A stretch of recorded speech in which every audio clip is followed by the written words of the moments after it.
Hey everyone, welcome to Mountain Beast Mysteries. Every now and then on the channel, I like to take a break from talking about the Bigfoot or Sasquatch of North America and talk about the Yeti or the abominable snowman, as it used to be called way back in the day. Specifically, I wanted to talk about and share with you my all-time favorite Yeti encounter.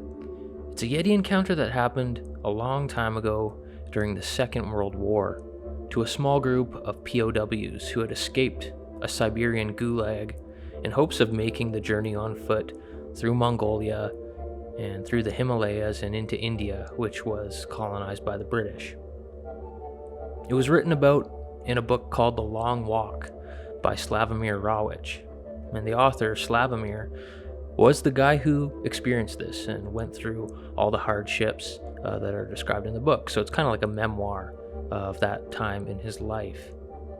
It's an incredible true story that was even turned into a movie called The Way Back, which came out in 2010, I believe. And the movie decided to leave out the Yeti encounter, unfortunately.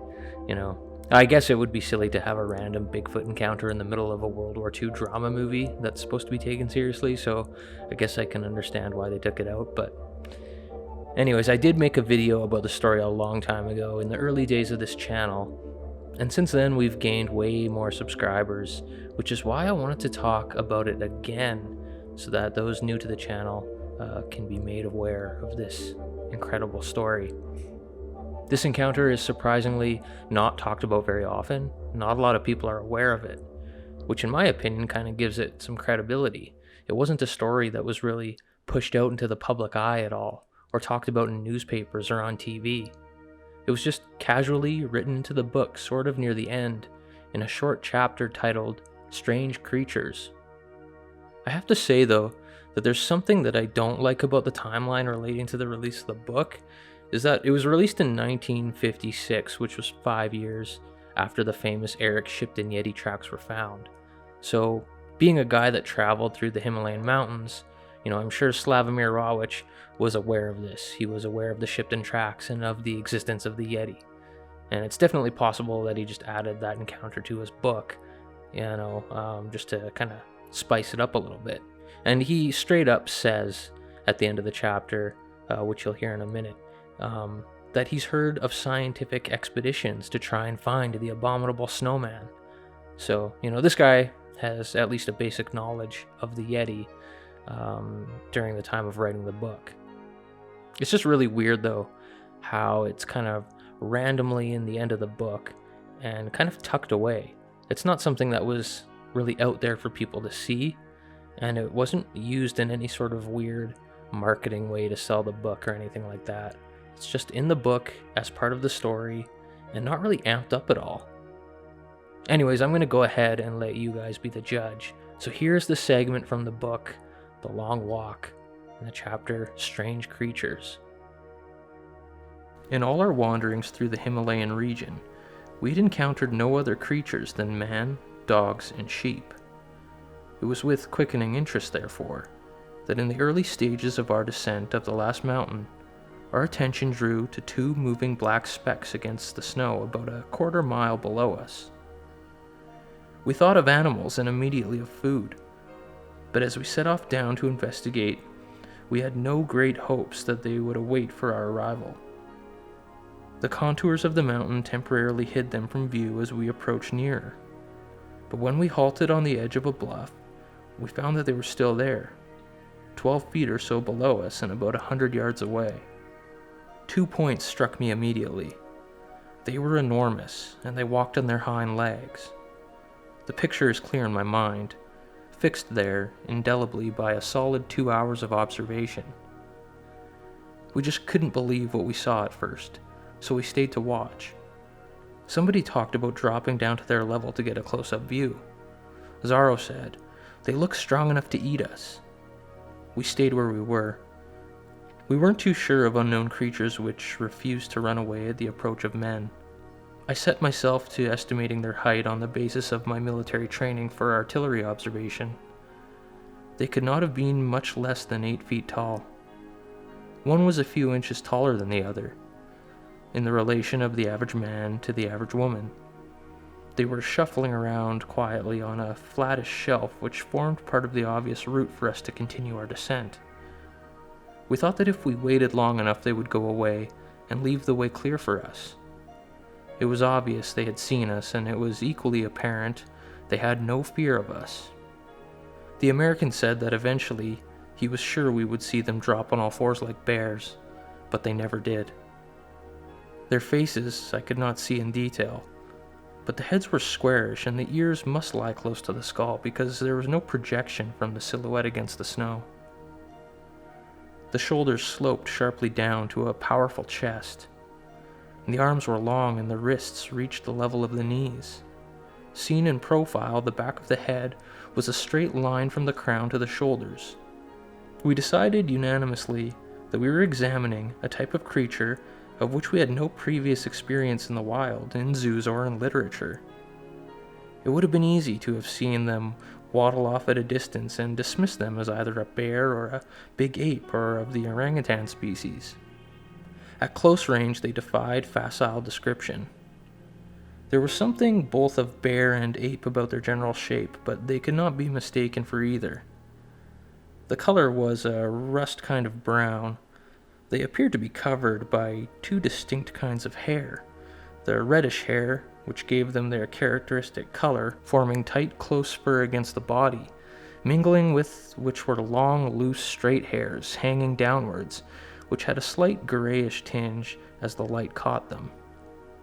Dangling our feet over the edge of the rock, we kept them closely under observation for about an hour.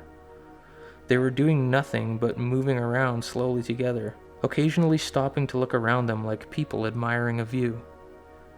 Their heads turned towards us now and again, but their interest in us seemed to be of the slightest. Then Zaro stood up. "We can't wait all day for them to make up their minds to move. I'm going to shift them." He went into a pantomime of arm waving, war dancing, bawling and shrieking. The things didn't even turn. Zaro scratched around and came up with half a dozen pieces of ice about a quarter-inch thick. One after the other, he pitched them downwards towards the pair, but they skimmed erratically and lost direction. One missile kicked up a little powder of snow about 20 yards from them, but if they saw it, they gave no sign. Zaro sat down again, panting. We gave them another hour, but they seemed content to stay where they were. I got the uncomfortable feeling that they were challenging us to continue our descent across their ground. "I think they're laughing at us," said Zaro. Mr. Smith stood up. "It occurs to me they might take it into their heads to come up and investigate us. It is obvious they are not afraid of us. I think we'd better go while we are safe." We pushed off around the rock and directly away from them. I looked back and the pair were standing still, arms swinging slightly, as though listening intently. What were they? For years they remained a mystery to me, but since recently I have read of scientific expeditions to discover the abominable snowman of the Himalayas, and studied descriptions of the creature given by native hillmen. I believe that the five of us that day may have met two of the animals. If so, I think recent estimates of their height as about 5 feet is wrong. The creatures we saw must have been at least 7 feet. Well, what do you guys think about that? A very incredible encounter in the Himalayas that, went on for quite a while. Like, they were able to watch these things for a long time, which is not really typical of your average Bigfoot or, bipedal cryptid encounter or, cryptid encounter of any kind. Usually they happen in the blink of an eye. So to be able to sit there and just watch these things and observe them and really take it in is really incredible. And it's one of the only Bigfoot or Yeti encounters that are like that. Now, the one thing I really wanted to talk about is that you could kind of argue these guys have been trekking, like on foot. They've been walking from Siberia to the Himalayan mountains. The whole journey, between Siberia and India took 11 months. These people were, under extreme physical and mental distress. So, a lot of times when that happens to people and they're out in the wilderness and they're starving and they're really hungry and their bodies are just wearing down, they start to hallucinate. So some people could argue that these guys are just hallucinating and seeing things, seeing weird creatures, or maybe they're misidentifying them, maybe they're bears or whatnot. But in order for these people to be hallucinating and seeing Bigfoot, I mean, they would all have to be hallucinating at the same time and, witnessing the exact same thing. And the odds of that, I think, are very slim. Unless there was some weird, influence that, came over them all. Like maybe one guy was like, "You guys see those creatures down there?" And because he suggested that, they started imagining it as well.